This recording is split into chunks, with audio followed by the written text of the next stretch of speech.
How's it going, everyone? LH Mac here again. This time it's part 2 of our series to turn our original $30 into 30k. Let's jump straight in to see how this first week went.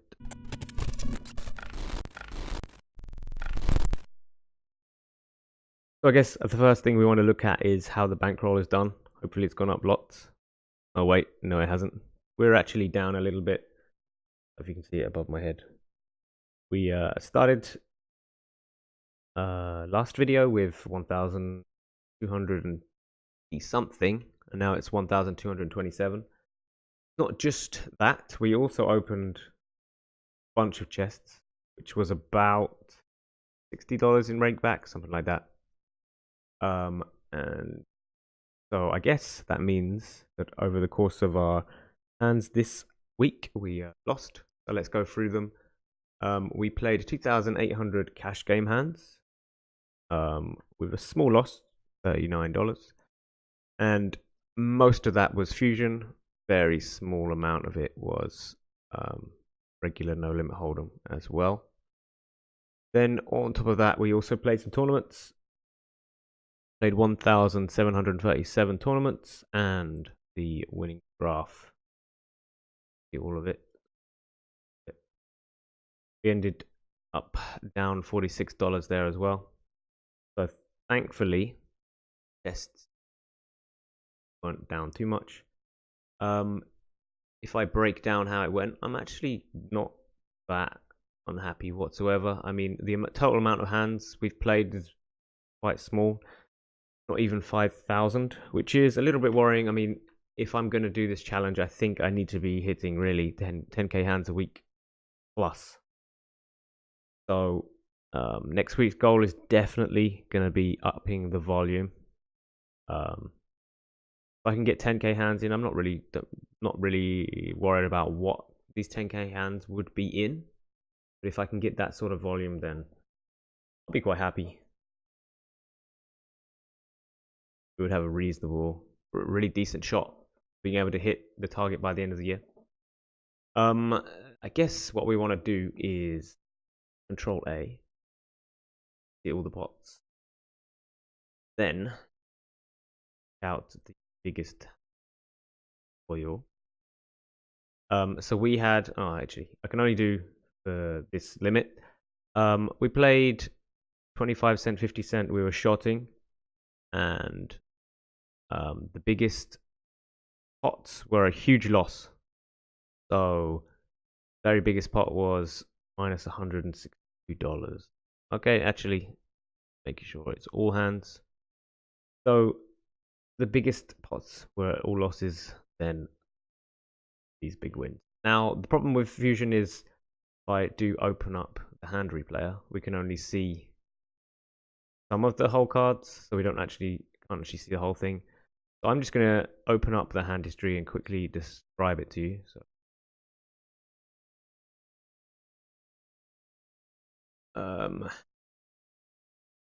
So we had ace-6 pre-flop, raised it up on the cutoff. On the flop, we've hit the nut flush draw and a 6. So we also had a draw to a straight. Checked to us, we bet one player behind us raises, and we get a caller. Now, because I got this nutted draw and the possibility of hitting straights and all sorts, I had ace, queen, 6. I'm ready to put all the money in, and if we can force someone out, then we often are really happy. Obviously, we're scared if someone has 6-5, but we already at least have a 6 as well as that.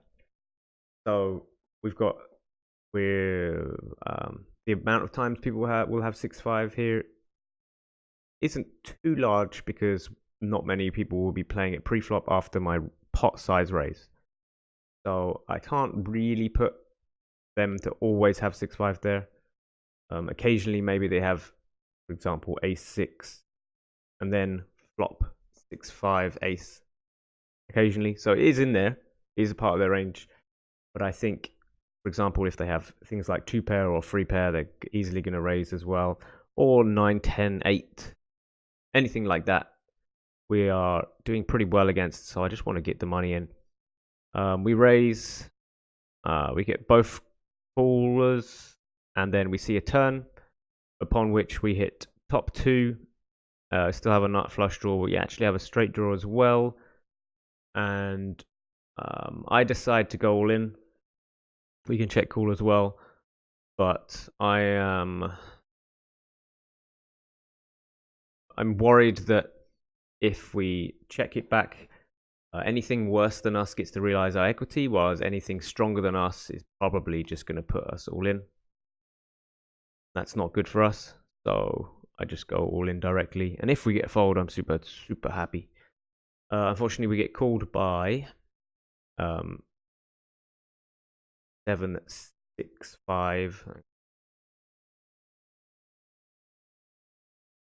So one player had the king high flush draw and 6-9 for a straight.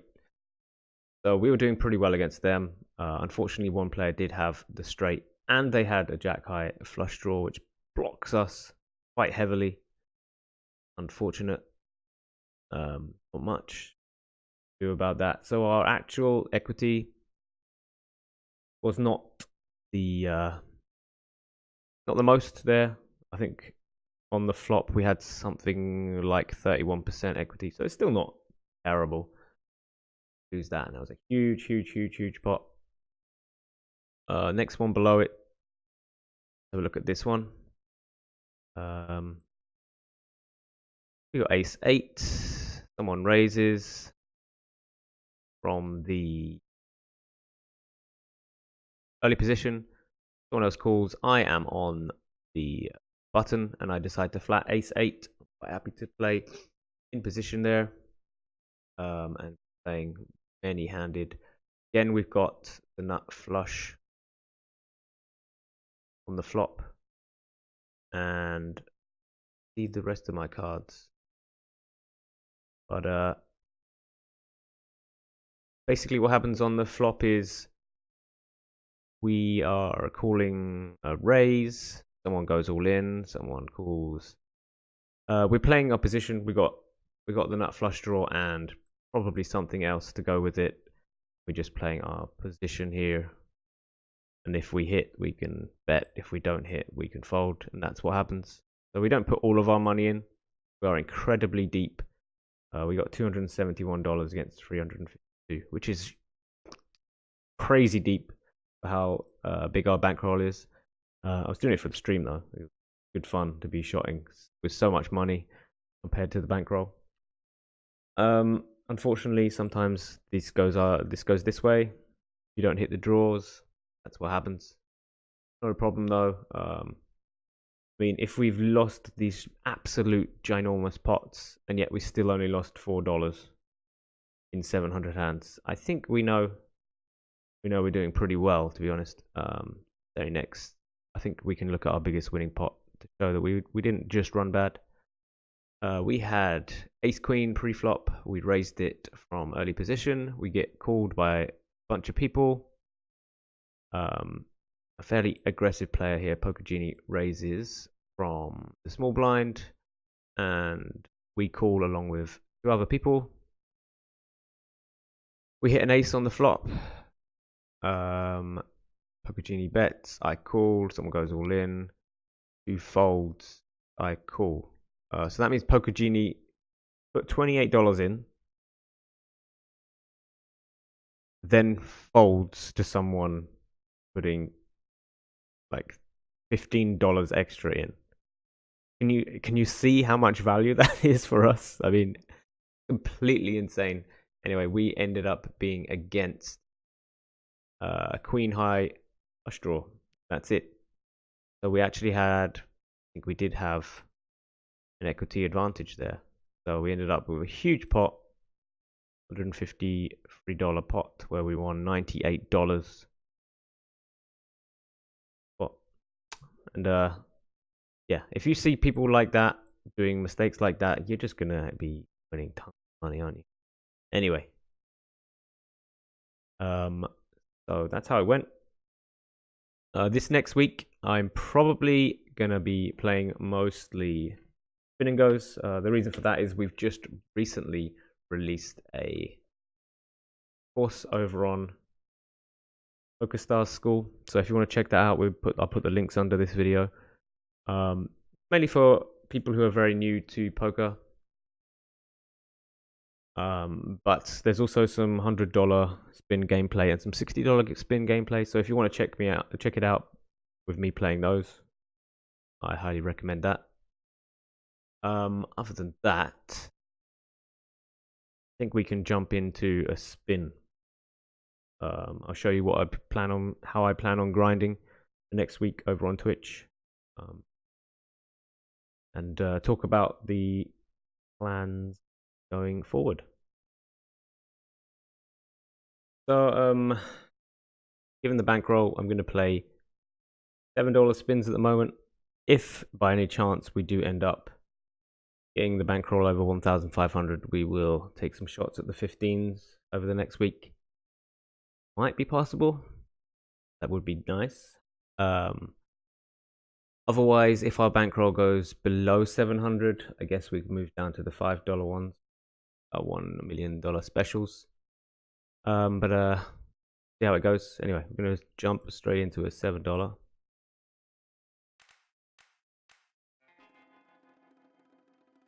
You notice got this mark here, which is we got 6x. So we're playing for $42 from a $7 bind. That's really nice. 1 in 3 chance to win now.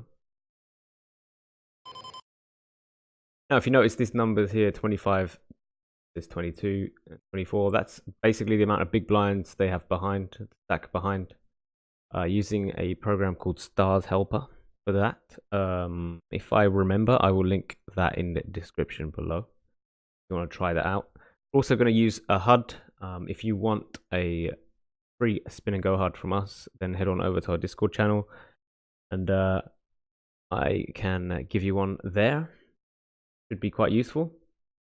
It's almost spotting from the button. See? Anyway, the stats aren't too useful when we don't know any players.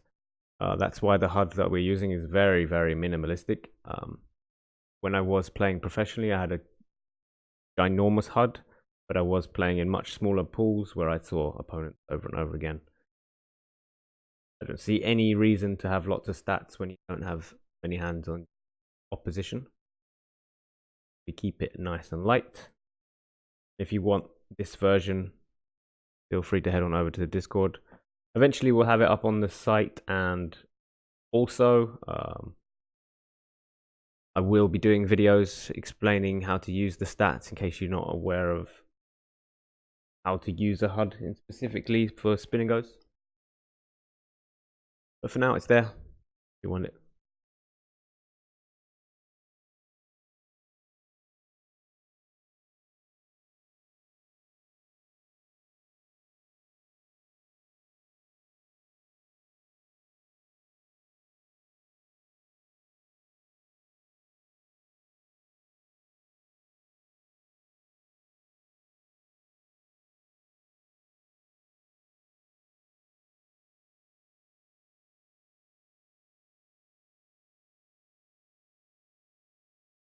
Over the next week, I think my plan will be to play mostly spin and goes.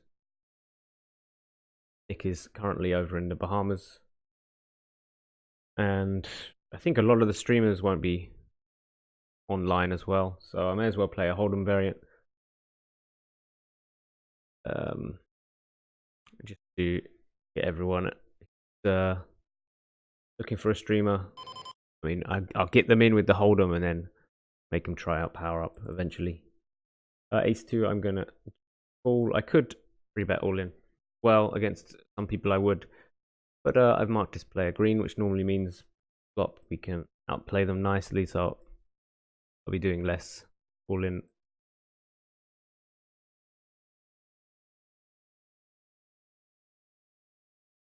Go for tiny value. Hit it. Blinds are up. Called a Jack 5. He called me a Jack High. No respect. Perfect bet size.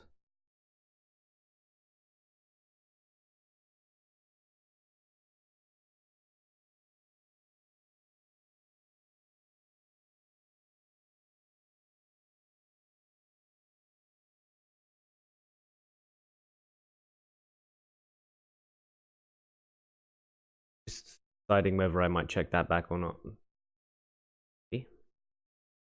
7-6. I play post flop. I could lead out here, but I don't know if these leads will get the folds I want, so I'm gonna check fold instead. Against a lot of people, I'd be leading out. You know, I think that would be the best strategy against quite a lot of people. But I don't think I'm gonna get the folds I want. Ace-7, we're facing an all-in. The reason I limped it was to trap him, so we're gonna call. Got ace-king, he's got ace-king. At times. Should we play another one? Yeah, sure. Basically, I think the money was always going to go in if we have that. If we had his hand, he had our hand. I think it's still going all in, so nothing to be too upset over. Guess we'll play this game. A button limp and an all in. Fold.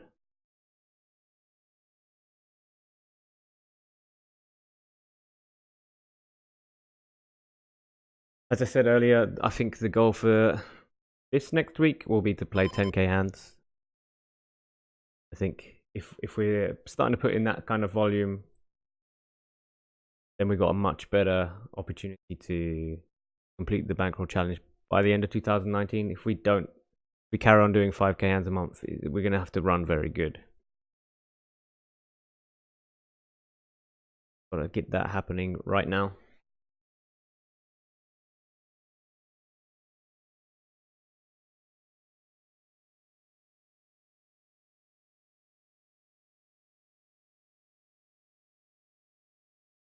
It won't be too hard to do.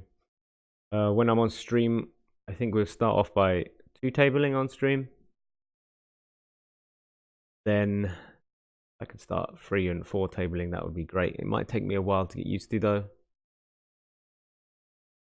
Did 4 table spins at one point, but that was away from the camera. See, jack all in. I don't really want to be playing it out of position. And I know if I go all in, we're going to be called by worse. For example, queen. Oh, so we lose that one as well. Anyway, if you want to see me actually win some spins, then definitely head on over to the Twitch channel. That's where I will be over the next week, and I'll be back on YouTube latest next week. I'm also going to keep on writing blog posts as well on the website. If you don't want to watch these videos, the written blog posts are going to be more about life in general, such as my weight plan, my weight goals, general health goals. Well, so if you want to check that out, our website, and it's on the blog section. Anyway, thanks everyone for watching, and next week, peace.